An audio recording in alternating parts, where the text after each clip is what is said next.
Leos, lovely Leos, what's poppin'? We have made it to November. This year, you guys, it's really sped by. Like, honestly, once I really put like tunnel vision, all my time and my focus into my craft, which is this, I feel like time just started to speed by, honestly. I feel like it was just April, which was when I really started doing these tarot readings. Good Lord.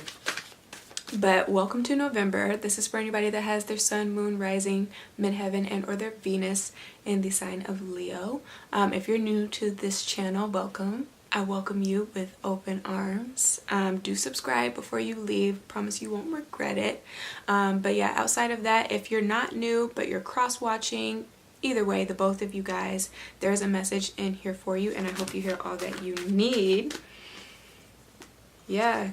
Page of Wands with the King of Pentacles reversed.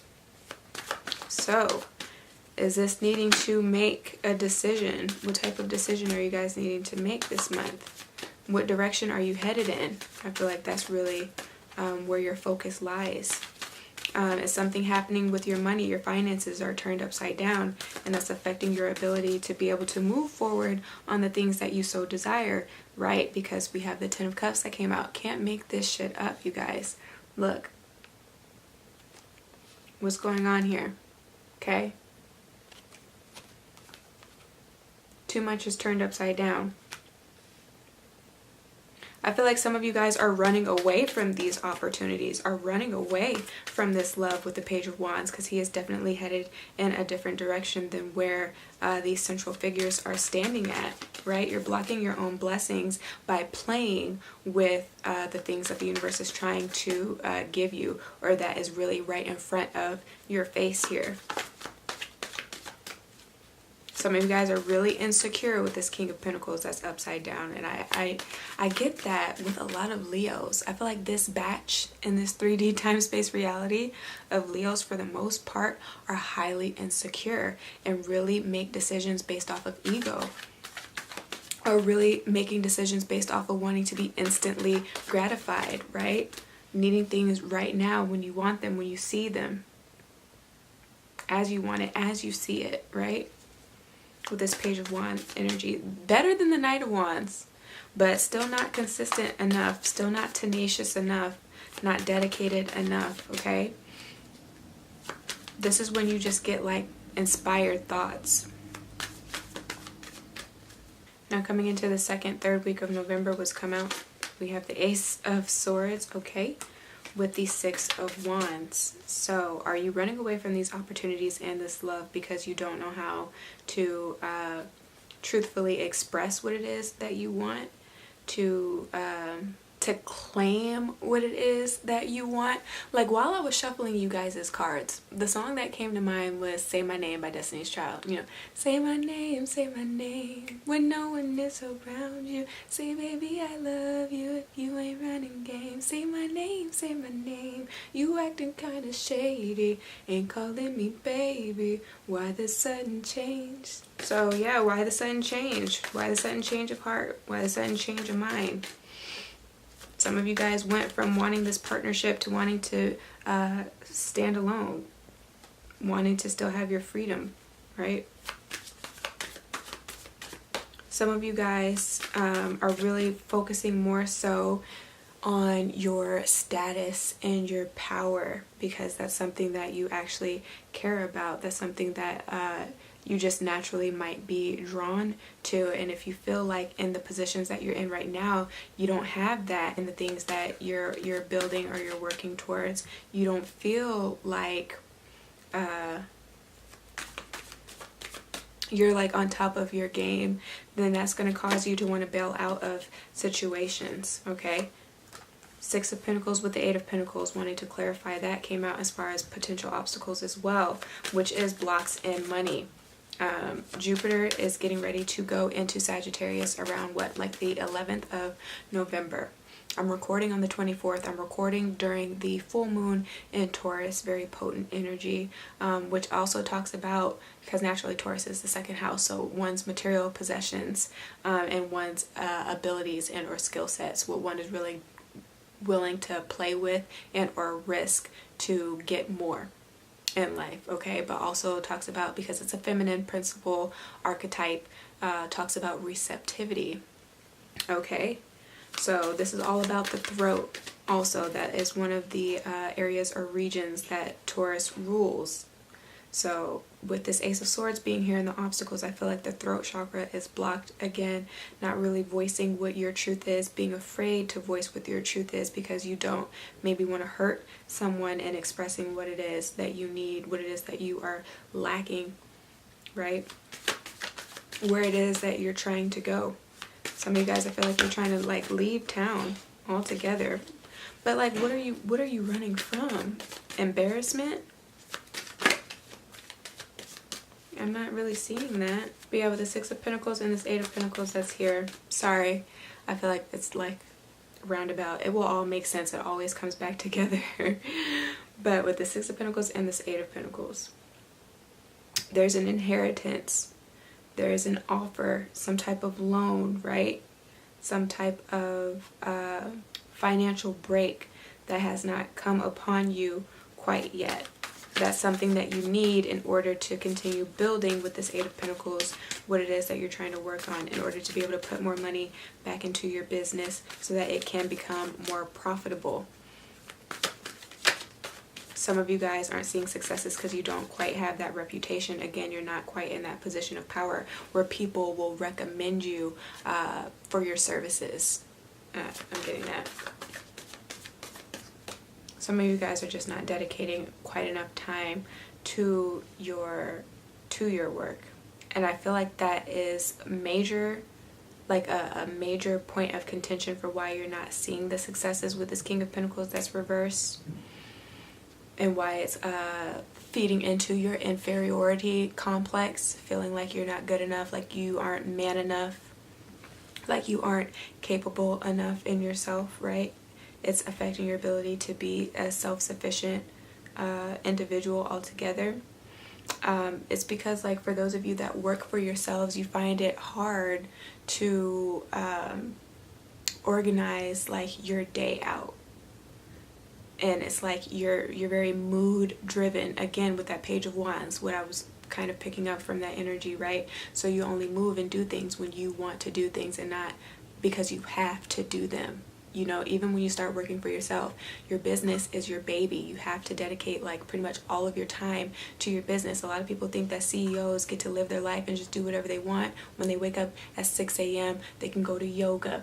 They can take a private jet and fly somewhere and not have to worry about their business. But they just don't understand, like, you might see that picture on Instagram, but what are they doing once the picture is posted? You know what I'm saying? They're on their laptops, probably dedicating more time to their craft. They're taking the time to interview other people that might be able to help them build up their passion, their business. You know what I'm saying?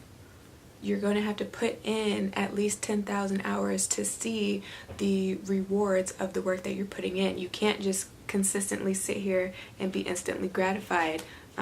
Things are not always going to be so instantaneous for you. You might have seen success the very first day that you opened up your business, but then it's been 2 months and you haven't seen any more residual income coming in, and so more money is going out than coming in with this King of Pentacles, and that is leading to your source of unhappiness if this is not about love. Yeah, like a love relationship, because you didn't put in a lot of effort. Some of you guys struggle with that though. Some of you guys don't like to feel like you have to work hard for what you want. You feel like those types of people are like kiss ass type of people. If it's not natural, if it doesn't flow effortlessly, then it's like it's not worth it. But that's not going to get you very far. Coming into the end of the month, we have the Death card with the Three of Pentacles. Again, learning how to lean on other people, learning how to build with other people, learning how to delegate. That needs to be transformed or transmuted this month to see more successes in business. Learning how to more effectively communicate. I feel like if this is about a relationship, the situation's calling for you to have more trust. And then the clarifying card or the outcome card was the Page of Pentacles and the Hanged Man. You might be dealing with a Pisces or somebody that has really strong Pisces placements. And so you guys are kind of like opposites in the way that you just view the world altogether, and the way that you view relationships and communication altogether here that's been very challenging for you, and you're trying to decide if it's something that you really want to stick with coming into the beginning of the month. With Venus, is it Venus in Scorpio? Venus? No, Venus is retrograde in Scorpio, yeah. Okay, so with Venus in Scorpio, you can't move fast in this energy because it might not be something that is permanent here. You really have to kind of take your time. You really have to decide if this is something that you want to commit to. So be very careful when it comes to playing with somebody else's feelings. By the end of the month, you really need to get in touch with your feelings. You really need to see yourself for who you are, and not for the way that other people want you to be, right? And or see you. For the responsibilities that other people are putting upon you. If that's not in alignment with who you are, you need to cut it out. You need to let it go with this Scorpio energy. Also might be dealing with a Scorpio, if not you yourself, having major heavy Scorpio placements, especially if your Pluto's in Scorpio, then you can be dealing with somebody that has heavy Scorpio placements or is a Scorpio altogether, okay? And I feel like this is transforming also behavioral patterns that have held you back, right? That have kept you in this barren land where you're not really able to sit in the state of joy long enough to enjoy what it is that you attracted into your life that was like, I want to say magnetized. You're never really going to feel like you can enjoy it. You're not going to be happy if you don't ever work for what it is that you want. It's kind of like you never had to work for anything. So you feel like when you actually have to work for anything, it's going against your morals, your values, your upbringing, what you know, what you're used to. It's not natural. So it's not right then in your eyes. But that would be wrong. I feel like luck has been on your side for far too long. And for some people, it hasn't been on your side enough at all. If not, at least within this last 7 years, okay? So you're doing some reflection on that. But when Jupiter, again, goes into Sagittarius, it's going to bring some luck in it. Like, with that shift is going to come a change and outcome for a lot of things. What might be highlighted and what might change are your social connections that might be more of importance to you. You might find that you are drawn more to creative pursuits that's also more in alignment with who you are, instead of, I always get sales out of this King of Pentacles. Whatever you're doing up here, it's not really something that you enjoy. So that's why you're not making a lot of money. That's why you're not seeing successes. That's why it's not coming together with this Ten of Cups. It's not blessed because it's not your purpose. It's not what you're supposed to be doing, okay? So that is, again, what is wrong with that. And I feel like for a long time, a lot of people have been rooting you on, but have kind of also been egging you on to do the wrong things, or to be in a position where you're getting like a quick buck. But it's not something that's going to pay out in the long run. You've seen that. You're seeing that. You're feeling that coming into November, okay? So you're going to have to change that. You're going to have to change who's in your circle, whose opinions you actually value outside of your own, in the way that, again, you look at yourself.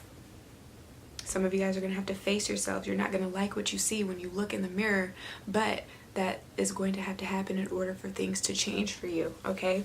You can't just expect or feel entitled to things just because you're a Leo, and you know Leos are associated with like kings of the court and like royalty.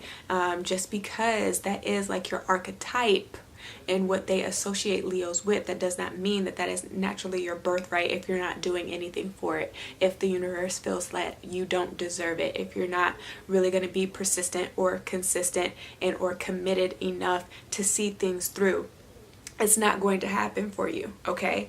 But as far as your chakras are concerned, your root chakras here, your sacral chakra and solar plexus are here. All of them are here. So balance them all. As well, if you need a personal reading for more clarification as far as what I spoke about and what resonates for you, I will leave my email here as well as in the description box as well, at your discretion whenever you feel ready. But if what I did say did resonate, give me a thumbs up, share this with your friends and family, and do subscribe for more.